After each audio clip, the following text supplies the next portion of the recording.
Hello, my name is Anastasia Sprout. I'm a retired licensed psychotherapist and currently work as a coach, and I am part of a coalition of people who know that sex work is not work. It is prostitution and it's torture. This is part one of a two-part presentation. We'll be covering prostitution in part one. Part two will be taking a closer look at pornography. I'd like to give special thanks to the co-authors of the paper Pornography as a School for Sexual Abuse and Violence, a review of culturally approved harms to women and girls. Alison Dearborn, Lacey Elena Bentley, myself, and our co-signatories, Heather Kronmiller, Jeff Goodman, Claudia Howley, and Deborah Wonderly. Thank you so much for this collective that has supported this paper, which has inspired this presentation. So another inspiration for the paper that I just referenced was a call for input to the report of the Special Rapporteur on Violence Against Women and Girls to the Human Rights Council on Prostitution and Violence Against Women and Girls from the United Nations. This is the Human Rights Office of the High Commissioner, and they asked for this paper to be created. So in 2023, this office issued a global call for papers regarding prostitution and violence against women and girls. Our collective, our group of individuals who have a regular meeting, decided to answer this call. And we are a group of mental health professionals united to explore best practices for treating the profound impacts of sexual betrayal, trauma, and sexual addiction on women and girls.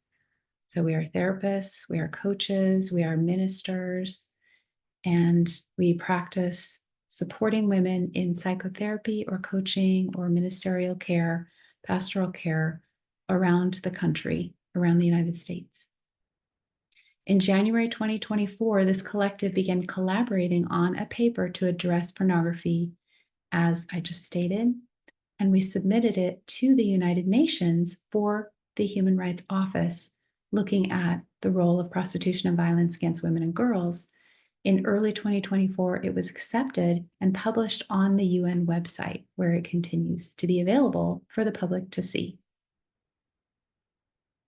So, the UN reporter, Reem Assalam, created her final report by utilizing and citing the best scholarship across over 300 papers that were submitted, and our paper was referenced twice in the footnotes of her paper. In the report, Reem called out the sex industry for gaslighting and argued against using the term sex work, stating, "Given the immense harm experienced by women and girls in prostitution, it is important to use terminology that aligns with international human rights law and standards.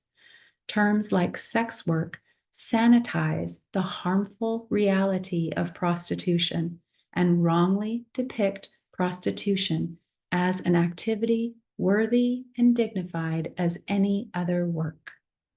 It's not."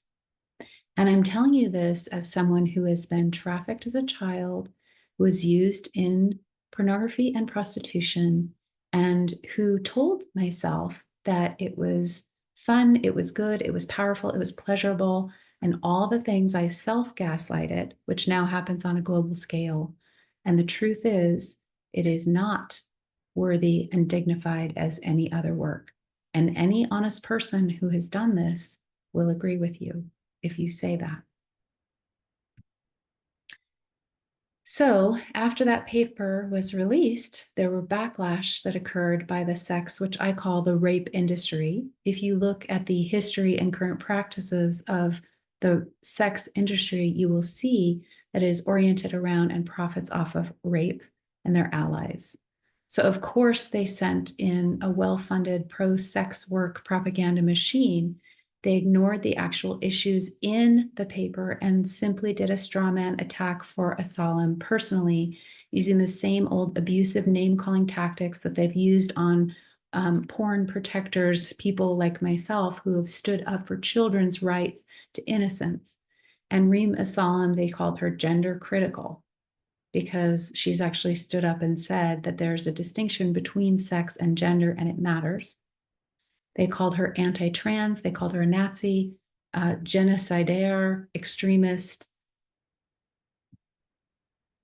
What she's doing is standing up for the rights of women and girls, and that is what I am doing, and that is what everyone needs to do.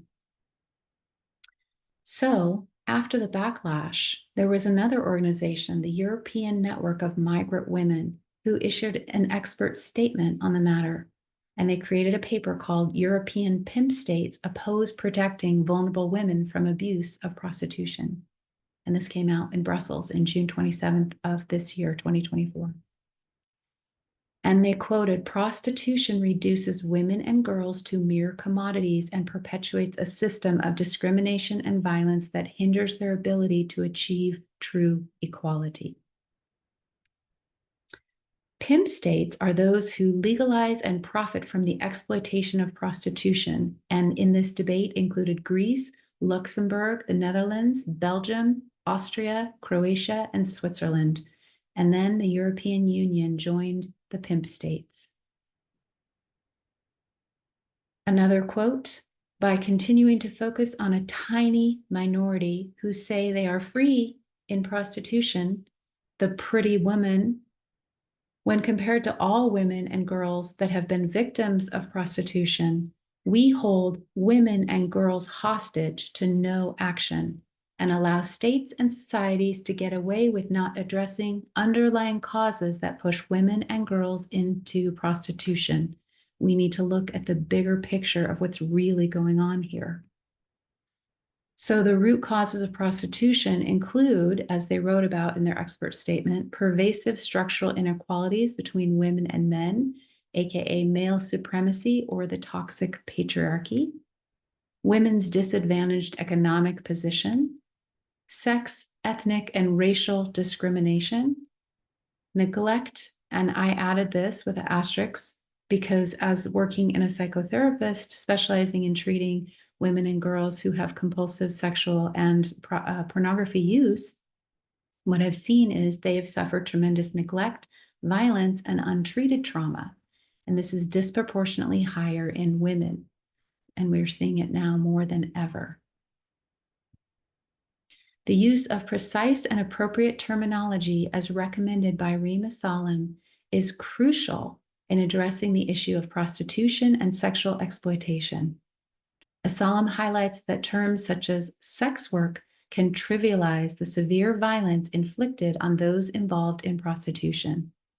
Instead, it is imperative to adopt language that accurately reflects the reality of the exploitation, violence, and coercion that is prostitution.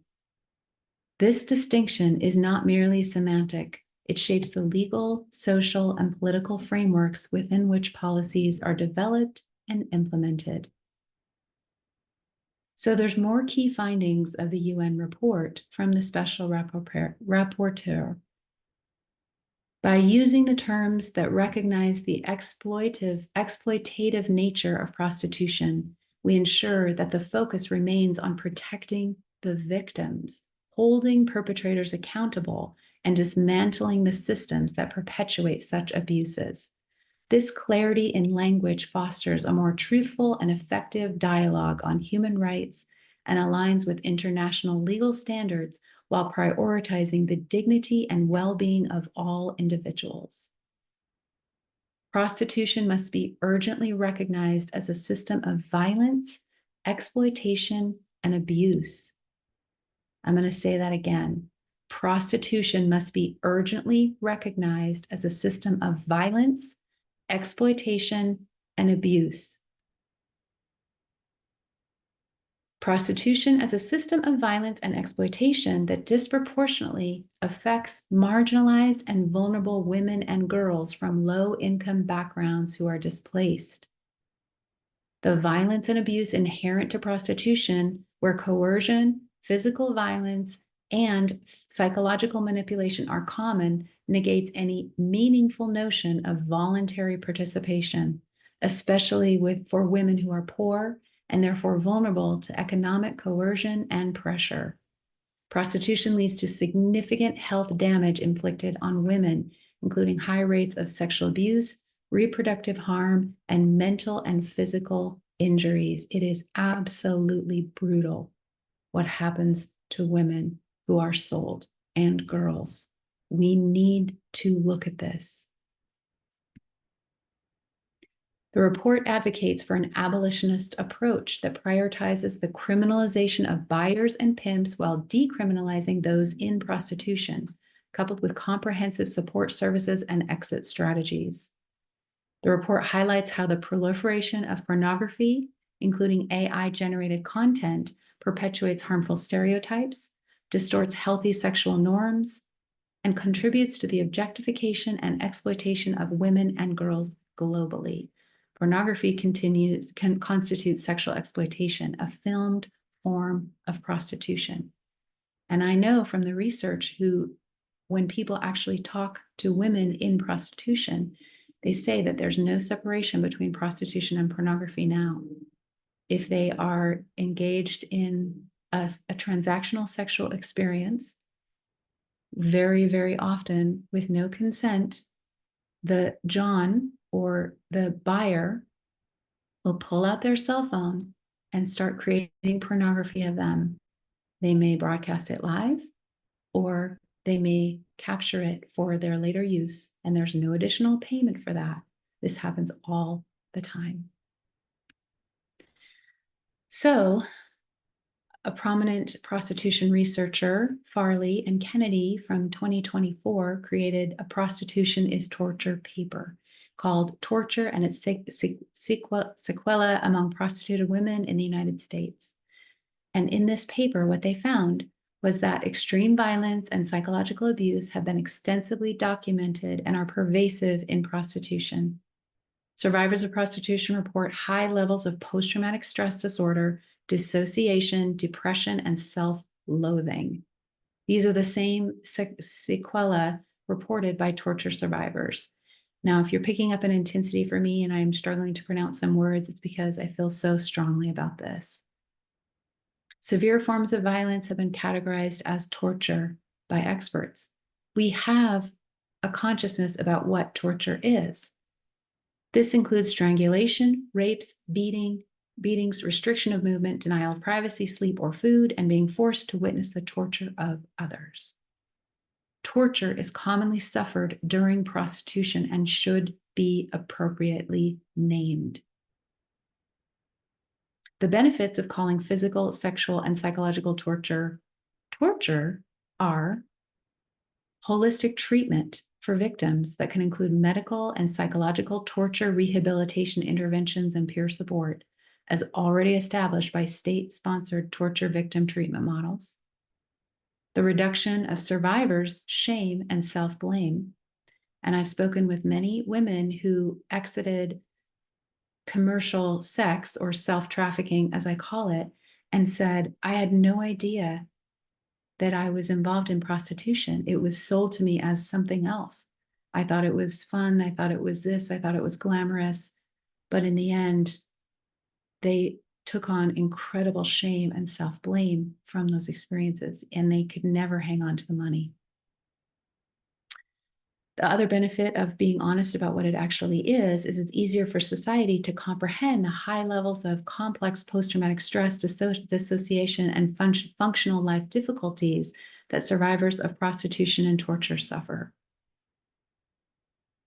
So, the report and the United Nations calls for a cultural shift. This is Rima Salam there.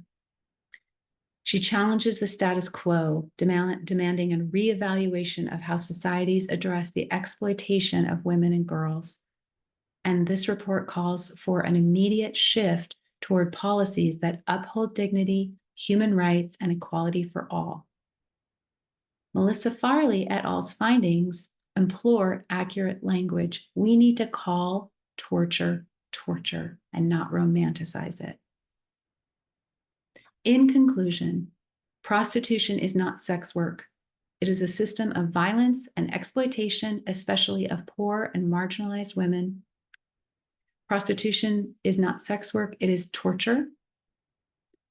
And countries that legalize and profit from the exploitation of prostitution torture are pimp states, aka sex traffickers, legalizing and profiting off of torture.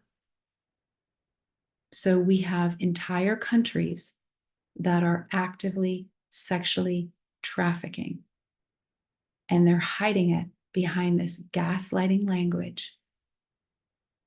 And we do not want the entire world to become this. Thank you. This is part 2 of the presentation, Pornography is Torture, and Culturally Approved Torture Training of Girls and Women and Boys as well. So that'll be in part